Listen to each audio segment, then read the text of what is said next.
Assalamualaikum warahmatullahi wabarakatuh. Alhamdulillahirrabbilalamin.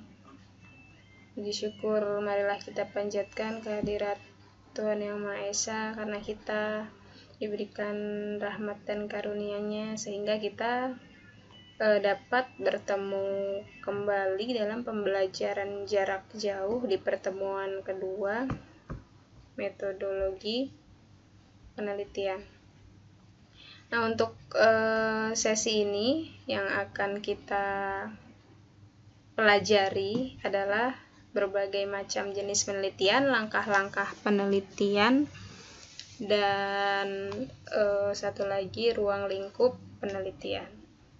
Nah, sebelumnya tadi sudah ada kelompok yang presentasi mengenai tema kita hari ini, kemudian Ibu berikan penguatan pada pembelajaran kali ini agar ada feedbacknya ya. Silakan disimak dan dicatat yang penting-penting. Nanti di akhir ada tugasnya dikumpulkan via Google Classroom dengan pin nanti yang akan di-share oleh si pen. Oke, langsung saja. Berbagai macam jenis penelitian. Di sini pada penelitian yang akan dilakukan oleh seorang peneliti senior maupun peneliti pemula, itu kita harus mengenal dulu jenis-jenis penelitiannya. Nah, jenis penelitian ini perlu kita ketahui dibagi menjadi beberapa jenis. Jadi 4. Di antaranya adalah jenis penelitian menurut tujuan, jenis penelitian menurut sifat dasar, jenis penelitian menurut pendekatan, dan jenis penelitian menurut metode. Oke, akan kita kupas tuntas satu persatu apa itu jenis penelitian dari masing-masing ini. Oke, yang pertama, penelitian menurut tujuan. Tujuan itu adalah sesuatu yang akan kita capai, sesuatu yang akan kita raih. Nah, kalau berarti penelitian menurut tujuan, berarti penelitian ini menurut untuk apa digunakannya, tujuannya untuk mencapai apa itu. Nah, berdasarkan tujuan ini dibagi menjadi 2, yaitu penelitian murni atau basic research, dan yang kedua penelitian terapan atau applied research ya. Jadi untuk penelitian murni, dari namanya saja ya sudah ketahuan, penelitian murni itu untuk ilmu-ilmu murni. Tujuannya untuk meningkatkan ilmu pengetahuan, karena ilmu pengetahuan itu sifatnya selalu berkembang, dinamis. Asalnya dari mana? Dari penelitian yang dilakukan oleh akademisi, cendekiawan gitu. Kemudian ilmu murni ini tidak langsung dipakai. Kenapa tidak langsung dipakai? Karena pastinya perlu uji coba yang mendalam untuk menghasilkan ilmu pengetahuan yang baru. Itu. Jadi harus ada uji cobanya secara berkala, mendalam, agar bisa dipatenkan. Digunakan pada ilmu murni. Ilmu murni biasanya tentang rekayasa genetika, misalnya kalau di ilmu biologi. Kemudian penelitian terapan, applied research. Namanya saja terapan, berarti untuk diterapkan. Ya, jadi tujuan utamanya adalah memberikan solusi pada praktek-praktek di lapangan. Tidak berfokus pada ide, gagasan, dan teori. Jadi dia sesuai dengan apa yang ditemukan di lapangan. Kemudian penerapan untuk kehidupan sehari-hari. Jadi dia langsung kalau ketemu solusinya itu dampaknya baik, nah itu langsung digunakan untuk kehidupan sehari-hari. Dampaknya karena dampaknya dapat dirasakan secara langsung tuh kenapa? Karena langsung dipakai dalam kehidupan sehari-hari, sehingga manfaatnya secara langsung dapat dirasakan. Yang kedua, ini masih ada 3 jenis penelitian terapan. Jadi penelitian terapan masih kualifikasikan menjadi 3, ada penelitian evaluasi, penelitian aksi, dan penelitian mengenai penilaian. Penelitian evaluasi itu jelas, evaluasi itu berarti menilai, ya. Jadi evaluasi itu berarti mengkoreksi, memberi penilaian terhadap tahapan penelitian atau terhadap program yang dijalankan dari awal hingga akhir. Nah, contohnya apa? Contohnya dari penelitian evaluasi, misalnya di suatu daerah atau di suatu desa terdapat program apa, program A misalnya. Program A diketuai oleh siapa, kemudian dijalankan oleh setingkat RT, RW, K, atau yang lebih luasnya, ada organisasinya. Nah, kalau penelitian evaluasi ini menguji apakah program tersebut berjalan sesuai dengan juknisnya. Nah, ketika penelitian evaluasi itu berjalan, diteliti antara juknis yang harus terlaksana itu prosedurnya seperti apa dengan kenyataan yang terjadi itu sama atau tidak gitu. Kemudian kebermanfaatannya itu berapa persen. Nah, seperti itu. Kalau misalnya kebermanfaatannya itu tidak dirasakan banyak pihak, ya mungkin bisa dievaluasi, bisa ditiadakan, bisa direvisi, bisa juga diganti oleh program yang lain gitu. Kemudian penelitian aksi. Penelitian aksi ini mengembangkan kehidupan dan kondisi subjek penelitian. Fokusnya pada tindakan-tindakan sosial. Jadi penelitian aksi ini lebih ke arah sosial ya. Jadi karena terapan bisa langsung diterapkan di kehidupan sehari-hari dan dampaknya akan dirasakan oleh lingkungan sosial. Kalau penelitian mengenai penilaian dampak sosial yang akan terjadi, jadi asumsinya kalau misalnya ada program A akan dilaksanakan, nah kira-kira itu dampak sosial apa yang akan terjadi, konsekuensi dampak dalam sebuah perencanaan itu apa. Yang selanjutnya ada penelitian menurut sifat dasar. Ini ada 3, 4, 5, 6, 7 ya. 7 jenis. Yang pertama penelitian deskriptif, penelitian perkembangan, R&D, kemudian penelitian kasus dan lapangan, penelitian korelasional, penelitian kausal komparatif, penelitian eksperimental, dan penelitian tindakan. Yang kita bahas. Yang pertama, deskriptif. Nah, deskriptif itu jelas untuk menggambarkan ya. Secara bahasa Indonesia, deskriptif itu menggambarkan. Penelitian deskriptif ini berusaha memberikan dengan sistematis dan cermat fakta aktual dan sifat populasi tertentu. Jadi penelitian deskriptif manfaatnya untuk menggambarkan suatu populasi tertentu. Penggambarannya gimana? Contohnya ini. Contohnya kalau di Stika Siatsi ada mahasiswa yang melakukan penelitian tentang kemunduran prestasi belajar mahasiswanya. Nah, kemundurannya itu dideskripsikan dalam bentuk tanggung jawabnya misalnya. Misalnya tanggung jawabnya dari tahun ke tahun kok menurun, ditandai dengan persen misalnya. Di tahun 2009 misalnya tanggung jawabnya dilihat dari tugas-tugas itu yang mengerjakan 90%. Nah, kok di tahun berikutnya ada penurunan. Penurunannya misalnya jadi 75%. Dilihat dari mana? Dilihat dari mengerjakan tugasnya, kemudian kualitas karya ilmiah yang dihasilkan, dan sebagainya. Yang selanjutnya penelitian pengembangan atau R&D, Research and Development. Penelitian perkembangan ini rangkaian proses dalam rangka mengembangkan suatu produk baru atau menyempurnakan produk yang ada agar dapat dipertanggungjawabkan, lebih efisien, dan sebagainya. Jadi keusahaannya itu memusatkan perhatian pada perubahan yang terjadi.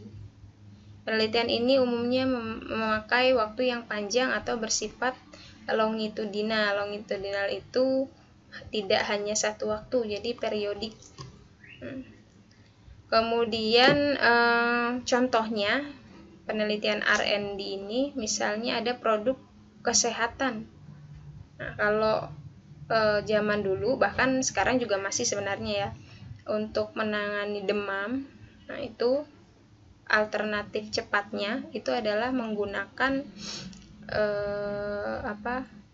kain, diberikan air hangat, kemudian ditempelkan di kening, ya.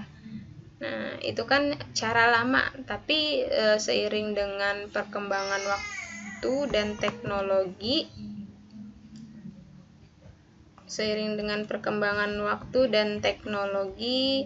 maka terciptalah sekarang tuh yang penurun panas yang ditempelkan di kening, ya. Contohnya mereknya Bye Fever dan sebagainya. Itu hasil dari produk penelitian R&D. Kemudian penelitian kasus dan penelitian lapangan. Namanya saja kasus dan lapangan, berarti penelitian kasus memusatkan perhatian pada suatu kasus yang sedang yang sedang booming misalnya, dan terperinci mengenai latar belakang keadaan sekarang yang dipermasalahkan.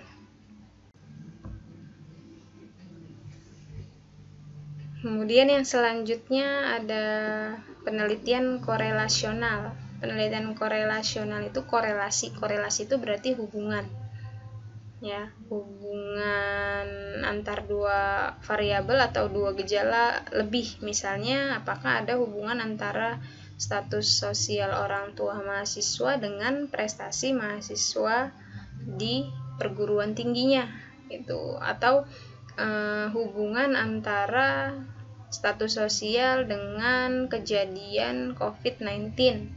Jadi penelitian korelasional ini tujuannya untuk melihat hubungan antar dua variabel atau lebih.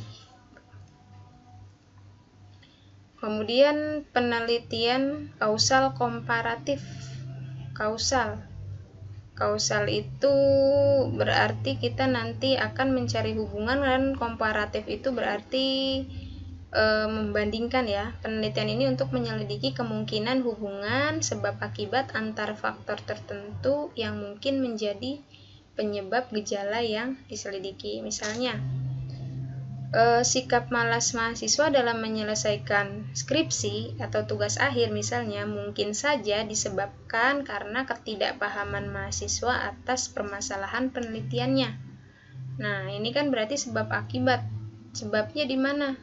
Akibatnya yang mana? Nah, sebabnya itu ketidakpahaman. Akibatnya apa? Menjadikan mahasiswa bersikap malas dalam menyelesaikan tugas akhirnya. Nah, ini ada kekhususannya. Pengumpulan data mengenai gejala yang diduga mempunyai hubungan sebab akibat itu dilakukan setelah peristiwa yang dipermasalahkan telah terjadi. Suatu gejala yang diamati diusut kembali dari satu faktor atau beberapa faktor pada masa lampau. Jadi ini setelah terjadinya di mana? Sikap malas mahasiswa dalam penyelesaian tugas akhir itu karena ketidakpahaman. Nah, ini kan setelah terjadi, diteliti, ditinjaunya dari faktor-faktor pada masa lampau. Kemudian ada penelitian eksperimen.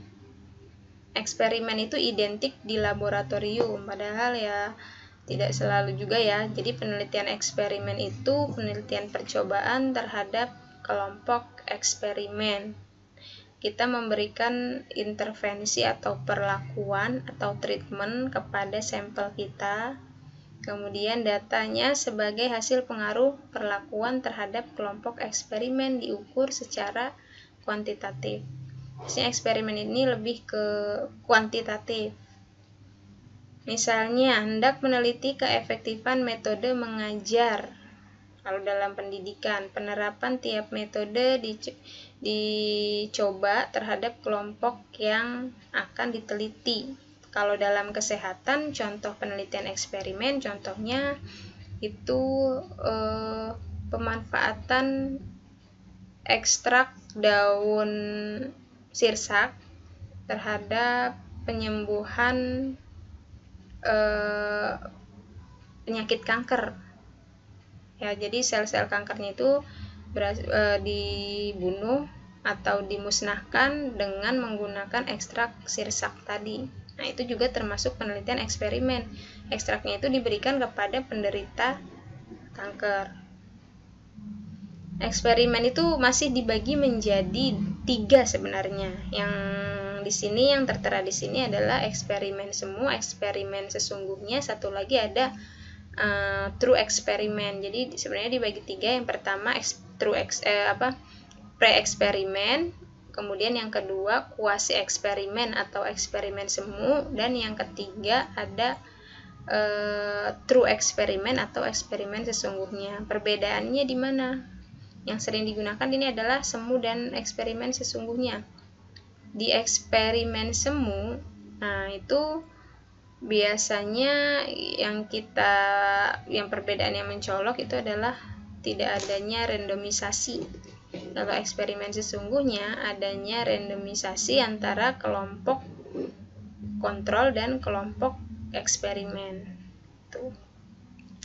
Kemudian ada penelitian tindakan. Penelitian tindakan itu suatu penelitian refleksi diri yang dilakukan partisipan dalam situasi sosial untuk memperbaiki praktek yang dilakukan. Contohnya, kalau dalam pendidikan, misalnya ada dosen sedang mengajar dengan metode tanya jawab. Nah, saat sedang melakukan pembelajaran tanya jawab, dosen itu sambil melakukan penelitian apakah metode tanya jawab ini efektif atau hanya sekedar ceramah apakah efektif. Jadi dicari, kalau misalnya tanya jawab tidak efektif, berarti di pembelajaran berikutnya akan ada metode baru yang lebih meningkatkan keaktifan mahasiswa.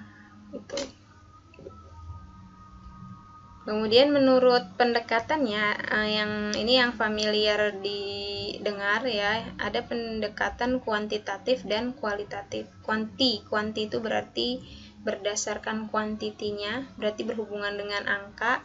Kalau pendekatan kualitatif kebalikannya, tidak berhubungan dengan angka. Jadi kalau kuantitatif ini kesimpulannya dapat digeneralisasikan lepas dari konteks waktu dan situasi, datanya angka, menggunakan pengukuran dan dianalisis. Jadi menggunakan pengukuran statistik dan dianalisis dari uji statistiknya. Kemudian kalau pendekatan kualitatif itu berdasarkan konteks waktu dan situasi. Jadi pendekatan kualitatif ini biasanya disebut dengan penelitian naturalistik karena berdasarkan keadaan di lapangan, dilakukan secara wajar dan alami tanpa manipulasi. Bukan berarti kalau kualitatif tanpa manipulasi, pendekatan kuantitatif dengan manipulasi. Manipulasi di sini bukan berarti merubah data ya, tapi misalnya kalau di kuantitatif itu ada kelas kontrol dan kelas eksperimen. Nah, itu adalah yang disebut dengan manipulasi gitu. Walaupun di setiap penelitian ada kemungkinan ya, tergantung dari ketidakjujuran si penelitinya gitu. Pendekatan kualitatif, datanya kualitatif bukan angka. Jadi dari data yang dihasilkan kalimatnya lebih dikembangkan, disimpulkan menjadi sebuah parafrase. Kemudian pengamatannya dilakukan dengan cara interaksi terhadap informan-informan yang telah ditentukan. Peneliti harus terjun ke lapangan dalam waktu yang cukup lama sampai datanya jenuh, sampai data yang akan kita butuhkan itu terpenuhi gitu. Jadi kalau penelitian kuantitatif, misalnya ada eksperimen semu, kita melakukan penyuluhan, itu boleh, bukan kita yang melakukan penyuluhannya, kita hanya ambil datanya saja, itu boleh. Tapi kalau kualitatif, itu peneliti harus terjun ke lapangan. Karena apa? Karena peneliti yang tahu tujuan dari penelitiannya itu apa yang ingin dicapai gitu. Kemudian menurut metodenya ada metode historis, survei, ex post facto, eksperimen, evaluasi, pengembangan, tindakan, naturalistik, dan kebijakan. Nanti di antara penelitian menurut metodenya ini saya tugaskan untuk mencari perbedaannya ada di slide yang paling terakhir nanti. Kalau penelitian historis sudah jelas ya, berdasarkan masa lampau. Survei, ex post facto mungkin yang kurang familiar, nanti saya jadikan tugas agar kalian melakukan literasi. Kemudian langkah-langkah penelitian. Nah, penelitian itu kan sebuah upaya untuk memecahkan masalah. Dalam prosesnya itu harus menggunakan metode-metode ilmiah. Nah, apa metode-metode ilmiahnya? Langkah-langkah yang pertama, observasi. Observasi itu seperti apa sih? Nah, jadi observasi itu kita melihat lingkungan sekitar, entah itu lingkungan tempat kita belajar, entah itu lingkungan tempat kita bekerja, kita mengamati apakah ada permasalahan di sekitar kita gitu. Kalaupun ada, nah berarti kita ambil satu. Setelah kita identifikasi, kita ambil satu masalahnya, kita mau ambil tema yang mana, yang dekat dengan sekitar. Jadi saran saya adalah ketika Anda mengambil tema penelitian skripsi, jangan jauh-jauh mengambil permasalahan yang jauh-jauh, jadi yang di sekitar kita. Penelitian bukan berangkat dari judul, tapi penelitian berangkat dari sebuah masalah yang kita amati. Kalau penelitian berangkat dari judul yang Anda cari di internet, di buku, atau penelitian-penelitian orang sebelumnya, itu Anda akan kebingungan. Kemudian merumuskan masalah setelah observasi. Masalahnya itu diobservasi. Masalahnya itu setelah observasi masalahnya itu dirumuskan, kemudian yang namanya perumusan masalah itu bentuknya pertanyaan. Lalu ada pengumpulan informasi atau studi literatur, bisa dari jurnal, bisa dari buku. Nah, setelah itu merumuskan hipotesis. Hipotesis adalah dugaan sementara. Setelah merumuskan hipotesis, melakukan penelitian atau eksperimennya. Jadi sebelum penelitian pasti ada membuat alat ukur. Kalau kuantitatif berarti buat angketnya dulu, kemudian buat teks wawancaranya dulu, kemudian baru dilakukan penentuan sampling. Ada populasi, kemudian samplingnya siapa saja, metode sampling apa yang digunakan, kemudian pengumpulan data. Nah, pengumpulan datanya itu berarti kalau kita sudah membuat kuesioner, ya kita sebar ke responden yang sudah ditentukan melalui sampling tadi. Nah, setelah data dikumpulkan, data diproses, dianalisis data untuk kebutuhan penarikan kesimpulan. Analisis data ini bisa dilakukan dengan cara statistik kalau yang kuantitatif, atau kalau kualitatif bisa dengan cara triangulasi data. Kemudian setelah data dianalisis, kesimpulannya ditarik kesimpulan, benang merahnya ada di mana, antara rumusan masalah, tujuan, dan kesimpulan itu harus sinkron. Nah, kemudian setelah ditarik kesimpulan, kita susun laporannya dari bab 1 sampai akhir. Setiap instansi memiliki susunan panduan penulisan yang berbeda. Kemudian yang terakhir, agar penelitian kita berguna bagi banyak orang, kita harus lakukan publikasi. Yang selanjutnya ada ruang lingkup penelitian keperawatan. Jadi setiap bidang ilmu, rumpun ilmu pasti memiliki batasan-batasan atau ruang lingkupnya agar tidak melebar kemana-mana. Jadi kalau ruang lingkup penelitian keperawatan ada keperawatan dasar, ada keperawatan klinik, nanti bisa dibaca contohnya apa saja ini.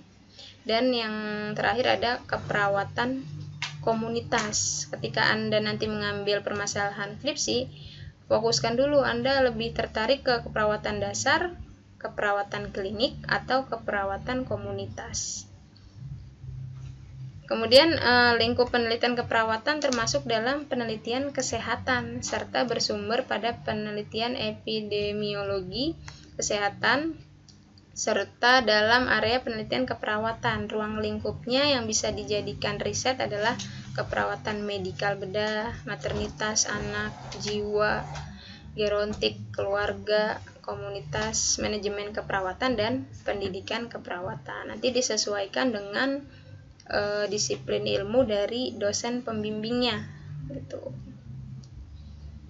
Oke, terima kasih atas atensinya dalam pembelajaran jarak jauh ini. Yang terakhir ada tugas, silakan dibaca tugasnya, jawabannya diunggah di Google Classroom dengan format file PDF. Jika ada yang ditanyakan bisa langsung di WhatsApp group atau di WA secara pribadi. Kurang lebihnya mohon maaf, semoga bermanfaat. Wassalamualaikum warahmatullahi wabarakatuh.